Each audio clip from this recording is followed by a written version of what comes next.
tuning into our program today. I'm your host, the Internet Guy. We have a special guest today. His name is Stephen Sindoni. In our program today, researcher Stephen Sindoni is going to discuss his findings into a North American legend. The legend tells of giants, an ancient civilization that predates the Native Americans in North America, and its significance to world history and world events.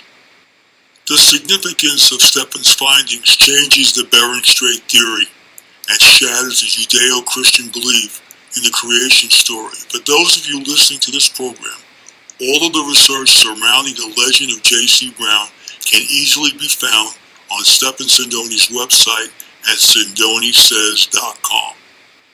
After visiting Stephen's website, I felt compelled to invite Stephen Sindoni onto the program today to discuss his research and findings pertaining to the legend of J.C. Brown. Without further ado, my guest researcher, Stephen Sindoni. Stephen, welcome to the program. Well, thank you for having me on the program today. It's been a number of years since I last appeared on your show. Thanks for inviting me back. I must tell you, Stephen, before you begin, the legend of J.C. Brown is one of my favorite stories. Please tell the audience and myself about the legend and how you got started on this research. In December of 2007, I was searching the internet for an idea or an interesting story to write a movie screenplay about. It was at that time I came across a short excerpt from an Emily A. Frank book entitled Mount Shasta, Mystic Mountain. Upon reading the story about the legend of J.C. Brown, I instantly became fascinated with it. Stephen, can you give the listeners some background information into the legend of J.C. Brown? Yes, absolutely. The legend of J.C. Brown takes place in Stockton, California. The year is 1934. An elderly British gentleman introduces himself to the editor of the Stockton Record newspaper as J.C. Brown. Brown claims that 30 years earlier in 1904, while working as a geologist for the Lord Cowdray Mining Company of England, he was prospecting in the Cascade Mountains in Northern California that he stumbled upon an unusual basalt rock that didn't jive with the surrounding area. Brown went on to say that he was more than curious and decided to dig under the unusual basalt foundation. Upon doing so, he discovered a cave which led to a man-made tunnel that spiraled underneath the mountain for approximately 11 miles. Brown now spins the tale of finding what he describes as a village with the round houses. In one of the rooms, he discovers gold and weapons with strange markings of an ancient race.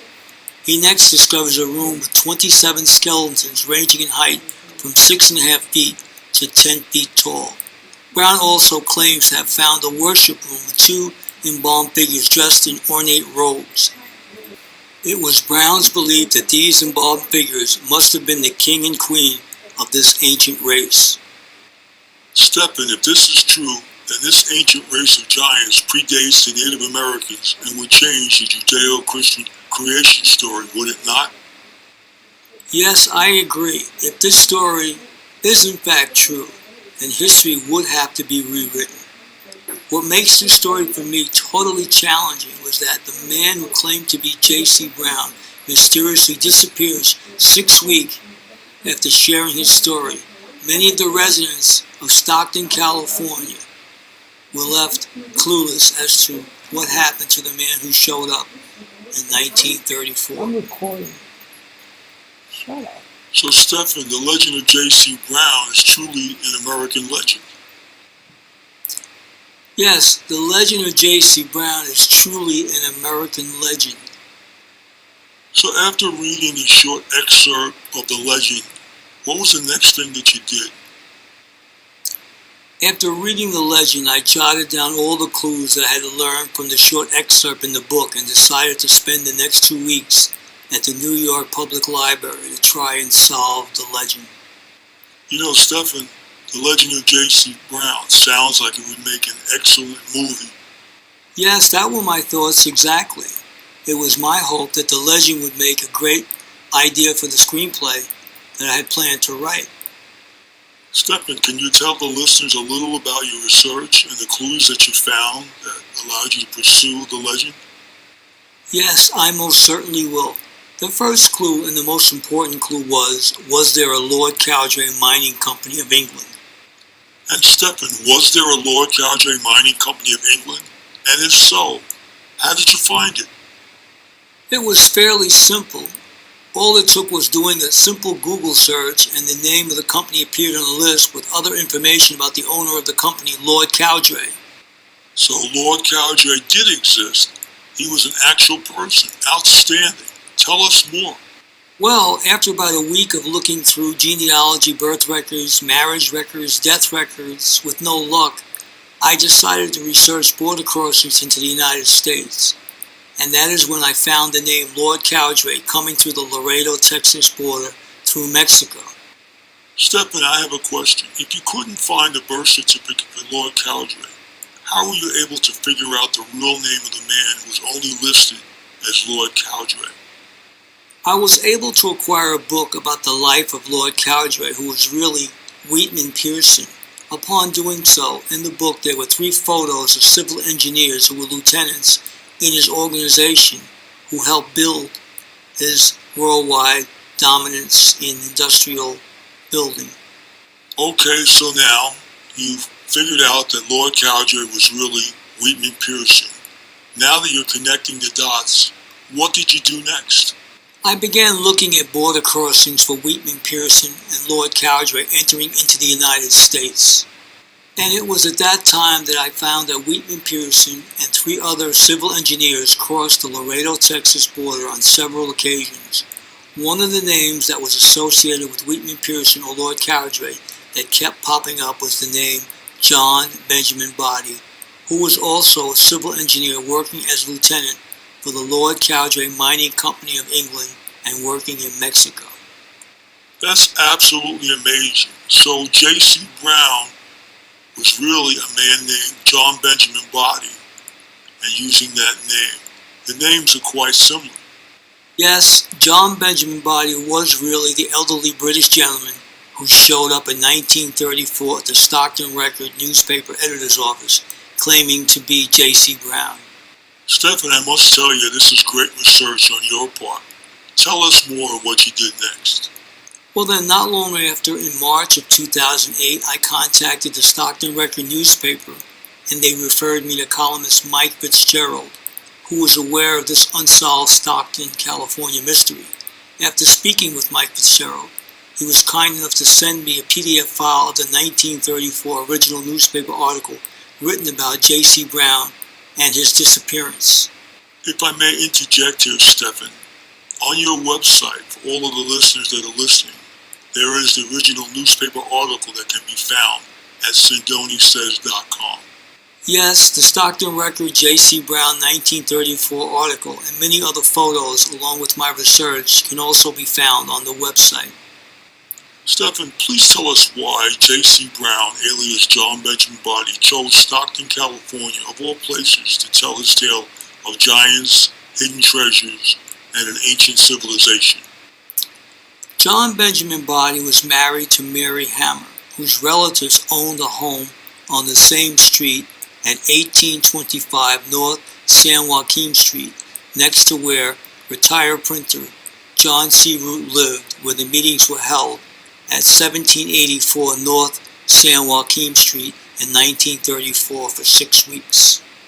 How were you able to connect John Benjamin Body's wife, Mary Hammer, to her relatives owning the home of 1825 North San Joaquim Street in Stockton, California?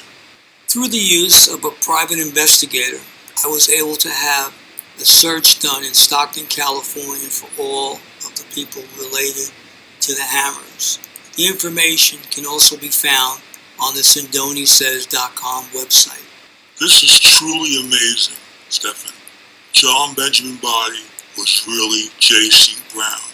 Yes, and what truly makes this information amazing is that the man who shows up in 1934 and claims to be J.C. Brown also claims to be worth $40 million. John Benjamin Body net worth was well over $40 million working for the Lord Cowdray Mining Company of England. Lord Cowdray, the owner, was worth over $340 million in 1927 as well. And upon further research, it was reported in the Stockton Record, J.C. Brown claimed to have photos and artifacts in a vault in a Texas bank. Well, with the help of my private investigator, we have learned that John Benjamin Body's relatives, the Hammers, opened up an account at the Laredo National Bank on 710 Bernardo Avenue in Laredo, Texas, where they hid the artifacts under the bowels of Mount Shasta in a secret vault in that bank. Excellent, excellent. Tell us more. So what did you do next?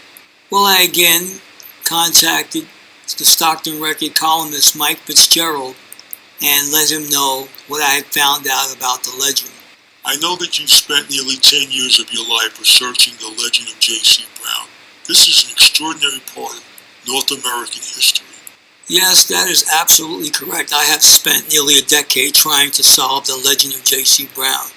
Well, I give you a lot of credit for following through and spending that large of a part of your life trying to solve the legend. It is my strong belief that history now is less one mystery. Yes, I agree with you totally.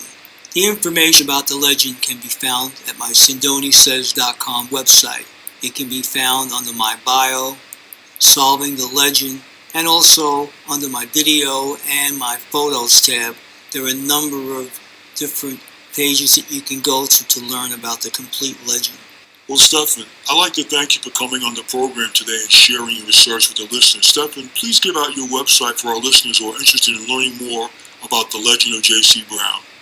Well, as I said, the information can be found at SindoniSays.com. Everything is right there and easy to find. It's SindoniSays.com. Well, that's our show for today. Stephan, thank you for coming on the program. You are quite welcome. Thank you for having me. Well, that's our show for today. Till next time, your host, the Internet Guy.